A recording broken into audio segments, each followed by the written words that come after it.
The Day War Came by Nicola Davies and illustrated by Rebecca Cobb.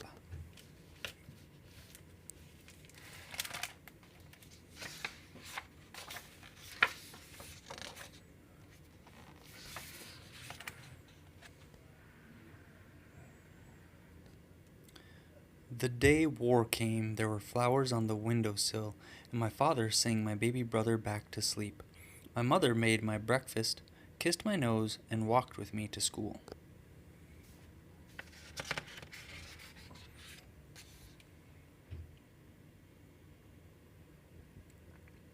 That morning I learned about volcanoes. I sang a song about how tadpoles turn at last into frogs. I drew a picture of a bird. Then just after lunch, war came. At first, just like a spattering of hail, a voice of thunder, then all smoke and fire and noise that I didn't understand.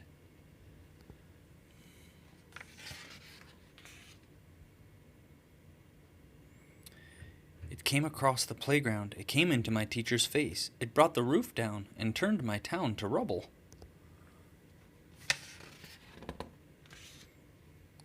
I can't say the words that tell you about the blackened hole that had been my home. All I can say is this: war took everything. War took everyone. I was ragged, bloody, all alone.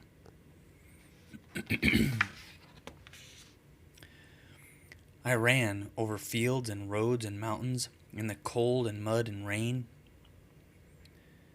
Rode on the back of trucks and buses. Went on a boat that leaked and almost sank. Then up a beach where shoes lay empty in the sand.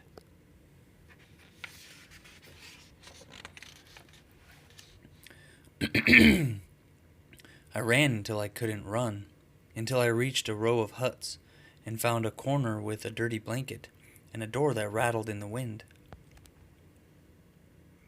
But war had followed me. It was underneath my skin, behind my eyes, and in my dreams. It had taken possession of my heart.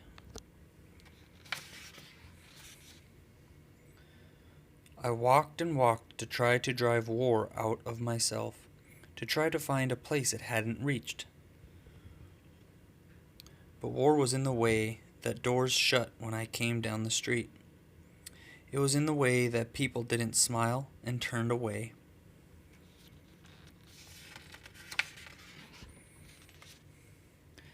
I came to school. I looked in through the window. They were learning all about volcanoes and singing and drawing birds.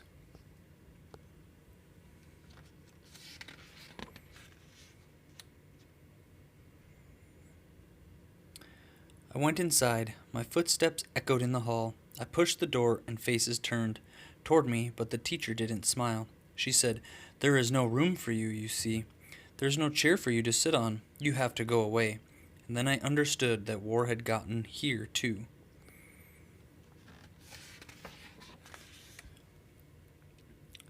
I turned around and went back to the hut, the corner, and the blanket, and crawled inside.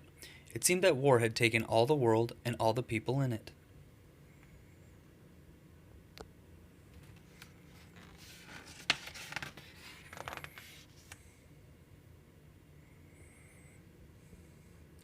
The door banged. I thought it was the wind, but a child's voice spoke. "I brought you this," he said, "so you can come to school." It was a chair for me to sit on and learn about volcanoes and sing and draw birds, and drive the war out of my heart. He smiled and said, "My friends have brought theirs too, so all the children here can come to school."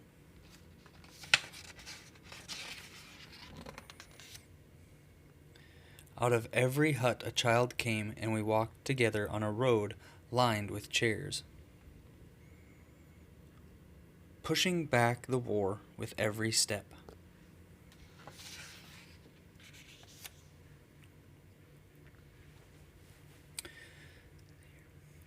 Of the world's 22.5 million refugees, people who have fled their countries because of war or suffering, more than half are children. And too often, countries with resources to help these displaced people turn them away instead.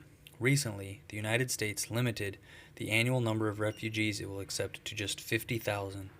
In the spring of 2016, the government of the United Kingdom refused to give sanctuary to 3,000 unaccompanied child refugees. At about the same time, I heard a story about a refugee child being refused entry into a school because there wasn't a chair for her to sit on. Out of that, this poem was written. It was first published on the Guardian newspaper's website alongside images of an empty chair by illustrators Jackie Morris and Peter Horacek. In the days that followed, hundreds and hundreds of people posted images of empty chairs with the hashtag 3000 chairs as symbols of solidarity with those children who had lost everything and had nowhere to go and no chance of an education. I want this story to remind us all of the power of kindness and its ability to give hope for a better future.